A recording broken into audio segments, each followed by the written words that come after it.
Join the team. Hey, theMCGuiRE Review, and we're going to take a look today at Wizkids' new Age of Heroes. This is a newer one they've just released. Obviously, it's got the Marvel IP on it, but this is X-Men, which I think is really cool. I love that kind of skin. I love that brand, right? The X-Men. I actually prefer this one better than just the standard like Marvel characters. Whenever they do an X-Men thing, I'm all over it. So that's pretty cool that they made this one. There's been a number of videos and reviews on this game so far. So we'll try to make this kind of short because I really want to just get to some key concepts here of why I think this is actually done really well. This is probably the best game from Wizkids in 2023, in my opinion. I don't know, maybe others disagree, but I think this one's really, really strong. Now, it's been compared to this game here, which is actually one of my favorite Euro-style games, Lords of Waterdeep. This is an amazing game, and I love the theme, obviously the theme and IP of this one. But Lords of Waterdeep, the same person that did this game, is also on Age of Heroes. And I think there's been a lot of comparisons. It's a different game, so don't dive right into this thinking, oh, well, it's just the same game with a different skin. No, it's not. It's a different game.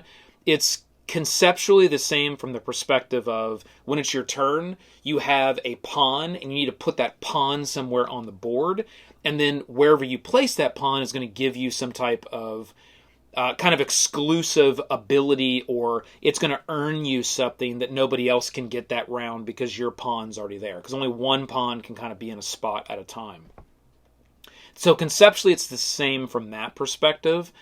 And then you're going to use that to be able to gain yourself points either in that round or over the course of a number of rounds if you've kind of got like a multi-round strategy that you're going for. Which I think for this title, you can actually execute on pretty well those multi-round strategies, specifically if you utilize the turn order spot here on this particular game, where you can say, hey, I want to try to control the turn order round to round based on where I would be. So if you're really, really utilizing that here that's on the board, you're able to kind of execute on those multi-round strategies. Really quick here, we'll just take a look at the components and the different things that are on the table. We're going to go really high level. I mean, we'll start really up top here. There's a number of different little chits and tokens that you're able to get over the course of it, and you'll see them on the board here. I kind of went with a board that's sort of already all set up and kind of played out because it just kind of helps explain the game a little bit better, and obviously you can kind of see what it would look like as you're building out the board. There's going to be a number of these chits that you put on the board. If you get a card there and you land there, you're able to, gain these, so that's kind of a cool mechanic. You're going to have a set of cards here, the Institute deck. Really cool artwork. I love the art style and artwork they went with on this title. Really well done. It's almost kind of like a watercolor style. Looks really cool. And these cards you're going to acquire in your hand. You're going to hold them in your hand secret. And you're going to be able to play them when it's on your turn. That's another cool concept of this game. Which there are some similarities here with this as well, where the game will start very basic, where these cards aren't on the board, and you just have these spots, and you're really limited to just a few of these spots to lock down when it comes to a round. As you play the game, the board advances and sort of like evolves with the game, where you can set these cards down, and now each one of these cards, for the most part, pretty much every card has a spot where you can set then your pawn and gain some type of resource or ability or benefit. And that's actually really cool. You are going to have these little tokens. Each one of these represent your player color in the game. And when you play a card on the board, you will take one of your little tokens and place it on a spot right above it. All that does is say you are the one who put that card there. And the important thing is there's a recruitment bonus right above the card, that if someone else then later in the game, and this really starts to play out later in the game, goes and utilizes that card, which they absolutely will, then you get this little bonus that's at the top. So as the game goes on and you start to get into that end game phase, every time someone is going within a round, you're usually getting all these just like little bonuses here and there. And those start to really add up. So it is a good strategy to try to play as many cards as possible and lock them down on this board. But again, there's only so many spots that allow you to land on to say, oh, I'm going to play a card. And there's one here that you would put your pawn on, my Wolverine pawn, and be able to take that action. Okay, I'll go right to, love these little acrylic pawns. Awesome work with it. They could have been cardboard standees. They could have just been little tokens. I love the fact they went with these little acrylic pawns that do have front and back artwork. These are really cool, and I think visually they add kind of a good look to the game. So they did a really good job with the components and the actual feel and look of the game as well. The game is, well, before we get into the game, let's keep running through our materials here. We're going to have these little cards here that are going to represent enemies in the game, and they're going to strap onto these little pieces here, and it's totally random. You'll kind of put these together. That way, every time you play, you'll have different villains. That'd be, you got to damage them in different ways. So that's really cool. Adds a high level of replayability. It's like any of these games. You got to damage so many of these villains before you win. You have some random ones that come out. When you kill a main villain, it will tell you kind of what to do next. You'll get either benefits, or you'll know, like, hey, I got to go to the boss now, and once I kill the boss, then I win. The game has a ton of these. You can see this giant stack here of all of these villains. I mean, there's just tons of them. So the replayability of this game is huge, right? Because you have all the variability of the different, and there's a number of characters you can choose from too. And you're usually two different, each selection you're like two different characters. Some of them you're just one, but most of them you're two different characters that you play. But it's not like you're playing two full-scale characters. It's just that's your team. It still feels like you're just playing a single character. So that's good that it's not, it's not difficult by any means. So you got the variability here. You also have the variability of the different heroes. Each hero has an advanced and a standard side, so you got all that variability. You got these little evolution cards that give you extra abilities for your X-Men heroes. So you got that variability, and every time you play, the board is obviously evolving in different ways depending on the cards that are coming out. So there's just tons of variability every time you play this game. You're never going to get two games that are going to be the exact same. So the replayability is very high on this title.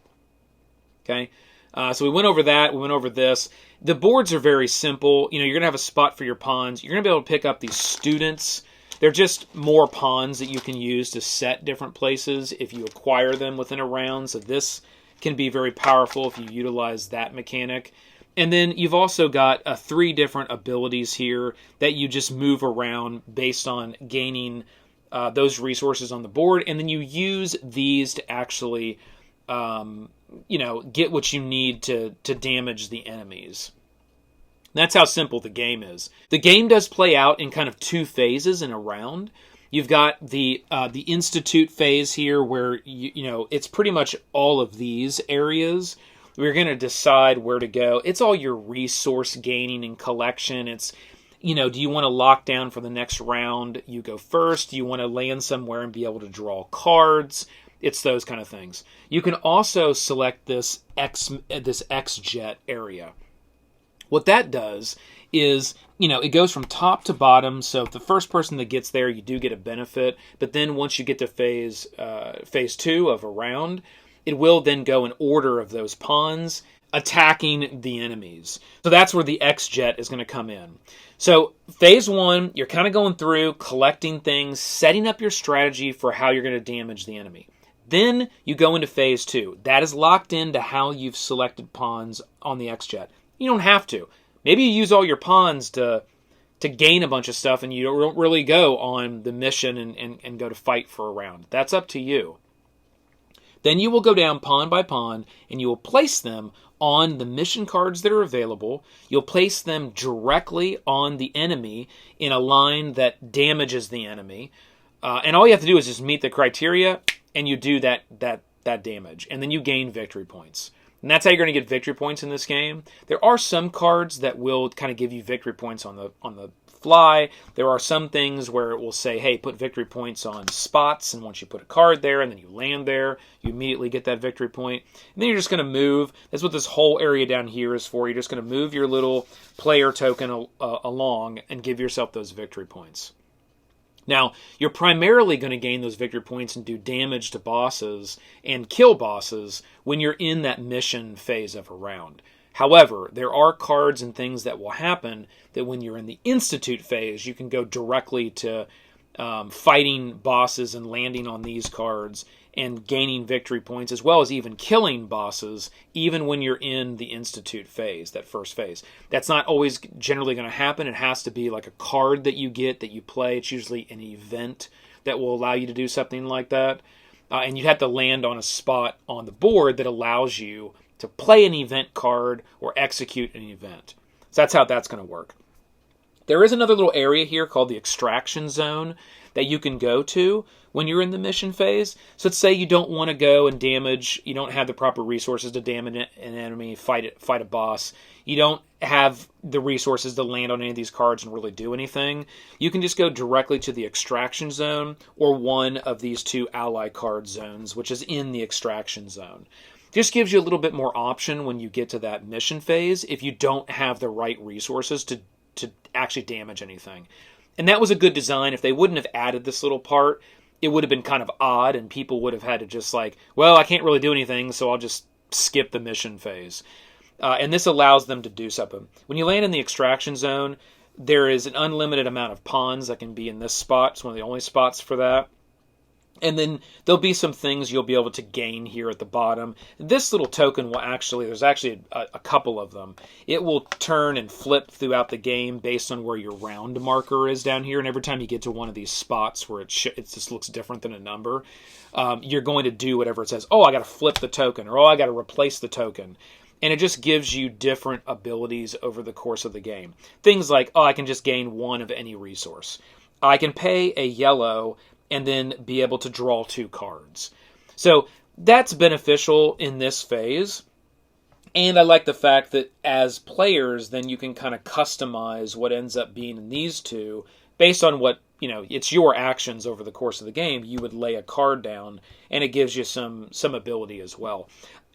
When I played, one of the times I played, I definitely wanted to do this card here, which if I landed on it, or anybody did, you could get 2 students, which is really, really nice. And if anybody landed on it, it was my card, I'd also gain 1 random resource. So I could just grab this and be like, oh, I want 1 more strength there.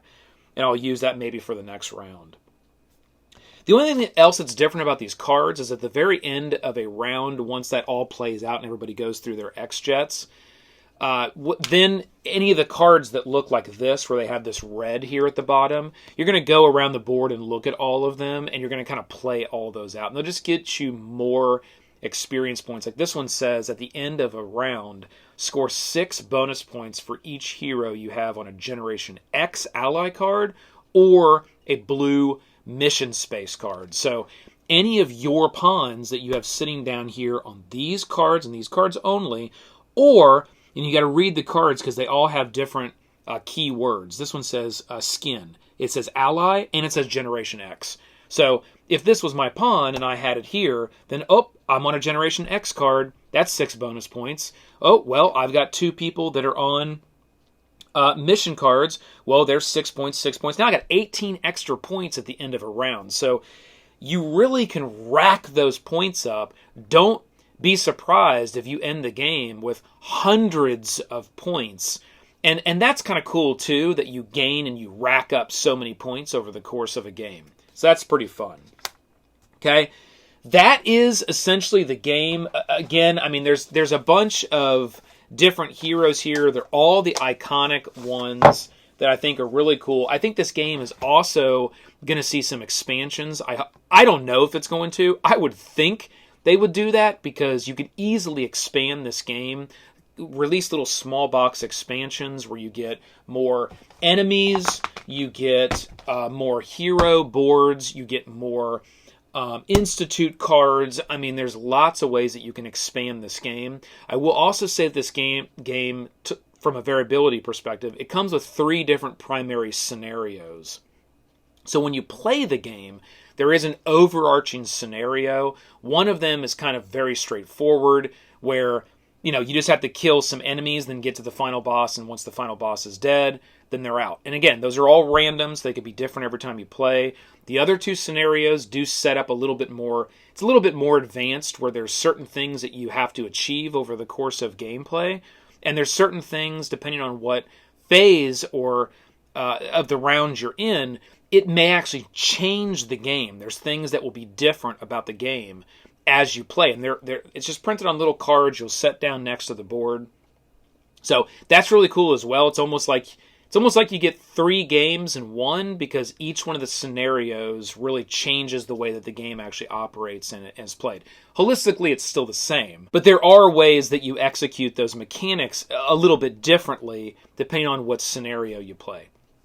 Team, and that's Age of Heroes, okay? So, I wouldn't call this a full-scale, review. I don't know. I'm kind of going back to the style of the way I used to do these, where it's kind of an overview, it's kind of a review. We'll kind of dive into the mechanics and the gameplay as well.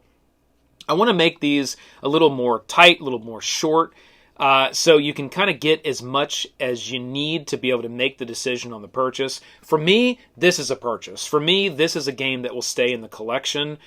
I get a lot of games move through. I have to constantly make decisions on what do I keep and what do I not keep. I don't like to hoard these board games anymore. I want to keep a solid collection, and just every time I go to reach for a box on a shelf, I want it to be something that I love, and I bring that to the table, and it's always an awesome experience. As of right now, this is entering that collection. I'm definitely going to keep this game. I got some bias when it comes to the theme, okay? I really like the theme, and I do like the gameplay and the style, because I really like Lords of Waterdeep, and there are a lot of similarities here. But this is a different game, and it does offer something different. I'm never going to say, I'm going to keep this, and I'm going to get rid of this, or vice versa. These are 2 different games, and they play differently. So this one's for me. I really like it. The family has really liked it, and it does play out fast. I will mention that really quick before we go here. 60 to 90 minutes. This is an easy 50 to 60 minute game with 2 people. Easy, especially if both people know how to play. You're just blasting through. That's not always the case with games like this. So this is something I'm really looking for in today's age. I don't have the patience anymore to sit down to a 2 and 3 hour game. When I'm playing myself, sure, but with 4 people around the table, no. I want an hour. I want a solid hour experience that's really good and really engaging. It's a good game. You get that with this title. Okay, 60 to 90 minutes. They got age 14 plus on it. My 10-year-old plays this no problem. And 2 to 5 players. So you can get up to 5 players. I said 4. That hour and a half is really the 5-player experience. So you're going to be around that hour for this title. Obviously, that's kind of second play and going forward. Don't expect that for your very first play, because you're still learning the rules, you're explaining it, you're re-explaining it as you're playing.